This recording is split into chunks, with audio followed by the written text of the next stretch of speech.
कई समय पहले की बात है। रजवाड़कर रियासत के सभी वंशज मर चुके थे और उनका सारा धन कहीं लुप्त हो चुका था। इस बात की खबर सभी को थी, लेकिन कोई भी उस खजाने को पाने में सफल नहीं हुआ था। अफवाह तो ये थी कि कोई चुड़ैल है जो उस खजाने की रक्षा करती है। एक बार उस गांव के सरपंच के बेटे रोहित ने उस खजाने को ढूंढने का फैसला किया। पिताजी, मेरे मन में काफी समय से एक बात थी जो मैं आपको बताना चाहता हूँ। बोलो बेटा, क्या बात है? पिताजी, आप तो जानते हैं कि राजवाड़कर रियासत के सभी वंशजों का छुपाया खजाना कहीं लुप्त हो चुका है। मैं बस उसी खजाने को ढूंढना चाहता हूँ। बेटा, तू मेरा सबसे होशियार बेटा है। मैं नहीं चाहता कि तू उस खजाने के चक्कर में अपनी जान को जोखिम में डाले। मेरी बात मान बेटा, भूल जा इन सब चीजों को। वहां जाना ठीक नहीं तेरे लिए। लेकिन पिताजी, आप सिर्फ ये देख रहे हैं कि मैं हार जाऊंगा। आप ये सोचिए कि अगर मैं इस खजाने तक पहुंच गया तो क्या होगा। हम इस गांव को कहां से कहां पहुंचा देंगे। लेकिन बेटा, मुझे ये बात सुनकर ही डर लग रहा है।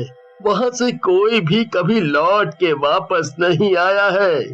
तू हमारा इकलौता बेटा है, तेरे अलावा हमारा है ही कौन। बेटा, जाने की जिद मत कर। मुझ पर भरोसा करिए पिताजी, मैं अपना ध्यान रखूंगा। प्लीज हमें जाने दीजिए। आप तो जानते ही हैं कि मेरा कितना मन है। प्लीज पिताजी। ठीक है, तुम जाओ, लेकिन अपना ध्यान रखना। भगवान तुम्हें कामयाबी दे। याद रहे, तुम्हें हमारी कसम, तुम अपनी जान को खतरे में नहीं डालोगे। आप फिक्र ना करें पिताजी, मैं अपनी पूरी कोशिश करूंगा। और देखना पिताजी, मैं खजाना लेकर ही वापस आऊंगा। इसके बाद रोहित ने पूरे दिन भर सफर की तैयारी की और अगले दिन सफर के लिए निकल पड़ा। गुफा को ढूंढने के लिए वो कई दिनों तक चलता रहा। एक दिन गांव वालों की बताई गई कहानियों से मिलने वाले सुराग से वो गुफा के पास पहुंचा और उसने वहां पे रखे पत्थर हटाए और अंदर चला गया। उस गुफा में काफी सारे कंकाल पड़े हुए थे, लेकिन वो डरा नहीं और आगे चलता रहा। उसने देखा कि गुफा खत्म हो गई है और एक दीवार उसके सामने आ गई। उसने काफी देर तक दीवार के हर कोने को बारीकी से देखा और फिर उसने उस दीवार पर हाथ रखा और वो दीवार हिलने लगी और एक धुआं आया और थोड़ी देर बाद रोहित की आंख खुलती है और वो खुद को खुले मैदान में पाता है। हे भगवान, ये क्या मुसीबत है। लगता है खजाने की सुरक्षा के लिए ये सब बनाया होगा ताकि कोई भी आसानी से खजाने तक न पहुंच पाए। अब क्या करूं समझ नहीं आ रहा। ऊपर से गला भी सूख रहा है।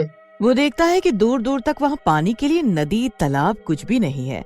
पानी की तलाश में वो आगे की तरफ चलने लगता है। चलते चलते रोहित को चक्कर आने लगते हैं और वो अचानक एक आदमी से टकरा जाता है। उसे लगता है शायद वो भी उसी की तरह खजाने की खोज में आया है। रोहित जैसे ही उसके कंधे पर हाथ रखता है, उस इंसान की गर्दन पीछे की तरफ मुड़ने लगती है। ऐसा नजारा अपने सामने देखकर रोहित घबरा जाता है। रोहित भागने की पूरी कोशिश करता है, लेकिन भाग नहीं पाता और ना ही चिल्ला पाता है। अचानक रोहित की आंख खुलती है और वो खुद को गुफा के अंदर पाता है। गुफा का पानी धीरे धीरे बढ़ने लगता है। मुझे जल्दी यहाँ से बाहर निकलना होगा, नहीं तो आज मेरे प्राण गए। क्या करूँ समझ नहीं आ रहा है।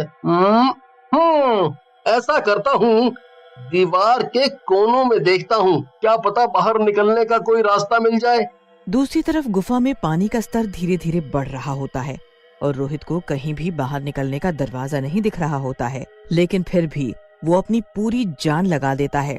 पानी उसके शरीर के ऊपर चला जाता है। तभी उसे नीचे जमीन में कुछ दिखता है। वो तैरते हुए उसके पास पहुंचता है। रोहित को गुफा के बीच में एक ढक्कन सा कुछ दिखाई देता है। वो जैसे ही उसे उठाता है, वहाँ का सारा पानी बाहर की तरफ निकल जाता है। चलो, जान में जान आई। यहाँ से सारा पानी बाहर निकल गया है। लगता है यहीं से बाहर जाने का रास्ता है। ऐसा करता हूँ, अंदर जाके देखता हूँ। रोहित उस सुरंग के अंदर जाता है और एक तालाब के पास पहुँचता है। तालाब से एक चुड़ैल के हंसने की आवाज आती है। मैं हूँ खजाने की रक्षक, क्या हुआ, डर गए? खजाना चोरी करने आए हो?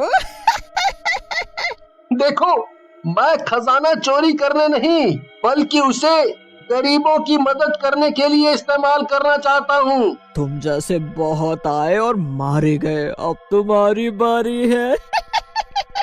मुझे जाने दो। खुद सोचो, ये खजाना कब से यहाँ पड़ा हुआ है। आज तक ये किसी के काम आया नहीं ना, लेकिन मैं इसे सबकी भलाई के लिए इस्तेमाल करना चाहता हूँ। यकीन करो मेरा। ये खजाना राजवाड़कर वंश के राजाओं का है और उनकी मर्जी के बिना कोई भी इसे नहीं ले जा सकता, समझे तुम?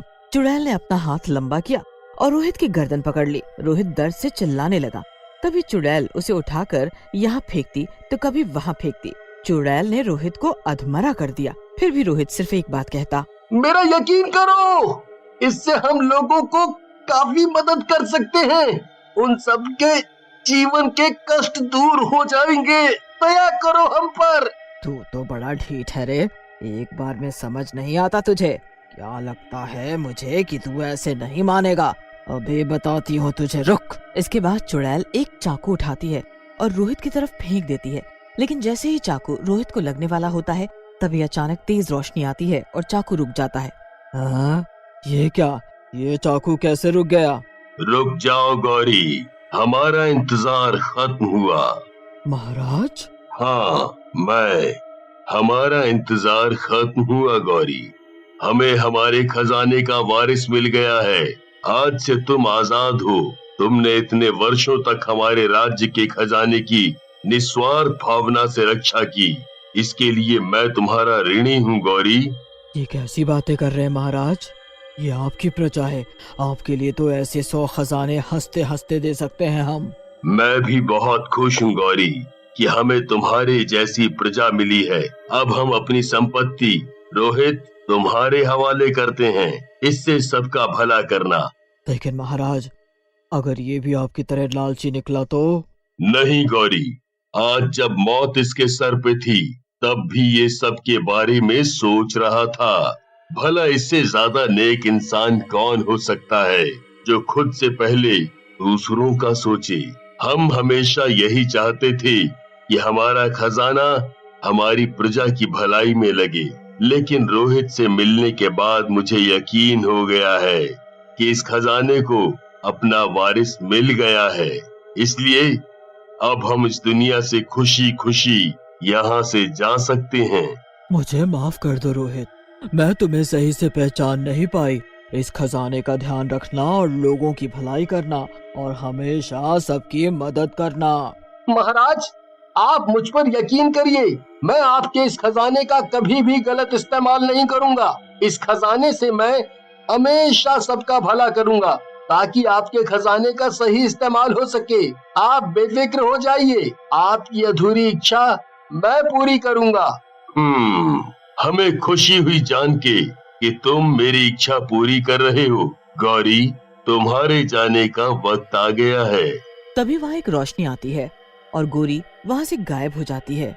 तभी थोड़ी देर बाद महाराज भी वहाँ से गायब हो जाते हैं। इसके बाद रोहित वहाँ से चला जाता है और वहाँ कुछ लोगों को लेकर आता है और वहाँ से सारा खजाना ले जाता है और उस खजाने से लोगों की भलाई के लिए वो काम करना शुरू कर देता है और अपना पूरा जीवन लोगों की खुशी के लिए लगा देता है।